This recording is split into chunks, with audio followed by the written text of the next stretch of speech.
Seberapa toleransi agama Islam itu, Pak Ustadz? Saya mau cerita yang normatif atau mau yang empirik? Terserah, bebas. Ada ayat dalam Al-Quran mengatakan, La ikraha fid dini qad tabayyana rusydu minal ghayy. Tidak ada paksaan dalam beragama. Islam tidak memerlukan orang yang terpaksa ikut sholat, terpaksa ikut ini, terpaksa ikut ini. Ketika kita mengatakan lakum dinukum waliyadin, untukmu agamamu, untukmu agamaku, untukmu agamamu, untukku agamaku. Ini adalah sebuah ketulusan yang betul-betul terpancar. Rasulullah SAW sendiri mengajarkan bagaimana beliau bisa sangat akrab dan dekat dengan siapapun, berkhidmah kepada siapapun. Dan contoh yang paling utama adalah ketika Umar bin Khattab diundang oleh Patriark Sophronius di Yerusalem untuk menerima kunci kota. Umar berangkat bersama pembantunya, dia adalah pemimpin seluruh umat Islam ketika itu yang membentang kekuasaannya dari Maroko di barat sampai Pakistan di timur. Dia datang ke Yerusalem mengendarai 1 ekor unta bersama budaknya yang namanya Aslam, pembantunya yang namanya Aslam. Sepanjang perjalanan mereka gantian. Kalau Umar di atas, Aslam nuntun. Tiba giliran sekian jam, Aslam di atas, Umar nuntun. Ketika menjelang kota Yerusalem, Umar ada di bawah menuntun Aslam. Aslam kan nggak enak. Wahai Khalifah, wahai Amirul Mukminin, tuanku, saya turun ya, Anda yang naik. Enggak, ini kan giliran kamu di atas. Memang giliran saya nuntun. Tapi kita mau masuk kota, nanti rakyat salah gitu kan. Betul, rakyat berjubel mengeluh-elukan Umar yang datang ini. Mereka ngiranya Umar yang ada di atas unta kan. Tapi Patriark Sophronius ternyata tahu. Tidak. Menurut apa yang tertulis dalam kitab suci, dia adalah yang berjalan kaki. Maka Sophronius mendatangi Umar yang sedang nuntun itu, memeluknya. Benar, Andalah orangnya. Kunci kota diserahkan, kemudian Sophronius mengajak Umar pernah ke Kanisatul Qiyamah belum? Ke The Holy Sepulchre? Belum pernah. Saya pernah masuk ke The Holy Sepulchre. Di situ Umar diajak masuk ke gereja makam suci yang ada di Yerusalem. Masuk. Beliau masuk, di situ mau ngobrol dengan Sophronius. Sophronius bertanya, apa kebijakan Anda terhadap kami orang Kristen yang ada di sini?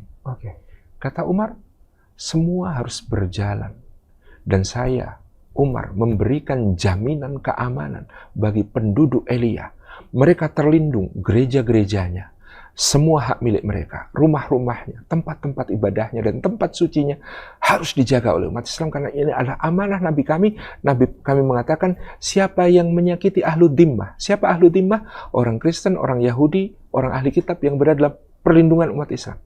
Maka dia akan menjadi lawanku di pengadilan di hadapan Allah di hari kiamat. Jadi Umar memproklamasikan perlindungan untuk seluruh penduduk Kristen, Yahudi, Ortodoks, semua di wilayah Palestina saat itu. Selesai, ditandatangani oleh Umar, distempel oleh Umar, perjanjian itu yang sampai sekarang dokumennya masih ada disebut Al-Uhdah Al-Umariyah, jaminan perlindungan keamanan yang diberikan Umar kepada seluruh penduduk wilayah Palestina saat itu. Keluar Umar, ini sudah waktu sholat, kata Umar, saya mau sholat. Patriark Sophronius langsung nawarin, ini tempat suci, di sini adalah tempat di mana Nabi Isa alaihi salam dalam keyakinan kami dulu pernah dimakamkan sebelum diangkat ke langit. Kata Umar, Anda mempersilahkan saya sholat dalam gereja ini? Iya, silakan. Kenapa tidak? Tidak, kata Umar. Seandainya saya sholat di gereja ini, maka generasi yang datang kemudian akan mengatakan, Umar pernah sholat di sini, ayo kita bikin masjid di sini. Maka gereja Anda akan dihancurkan. Tidak, kata Umar. Saya akan sholat di luar. Kemudian Umar keluar, mencari tempat di bawah naungan pohon, dia sholat di situ, dan itu yang sekarang dibangun dengan nama Masjid Umar. Itu tepat di halamannya gereja The Holy Sepulchre. Sebelahan berarti ya? Sebelahan. Karena Umar tidak mau sholat di dalam. Karena kalau sholat di dalam, dia mengatakan, nanti gereja Anda dirubuhin, dibangun masjid gara-gara Umar pernah sholat di sini. Saya merinding loh Pak Ustadz. Ini bukan cerita rekaan, ini fakta Setoleransi historis. itu, sedamai itu, seindah itu. Ini yang orang sering lupa. Umar mengatakan, Palestina itu dulu perang terus. Perang ketika kekuasaan di Yerusalem tidak dipegang umat Islam.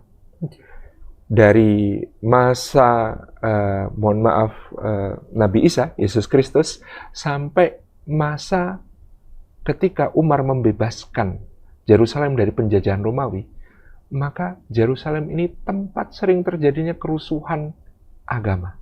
Orang Yahudi melawan orang Kristen. Orang Kristen minta bantuan ke Kaisaran Romawi. Orang Yahudi dibantai. Nanti balik orang Yahudi memberontak, macam-macam. Itu selama 500 tahun.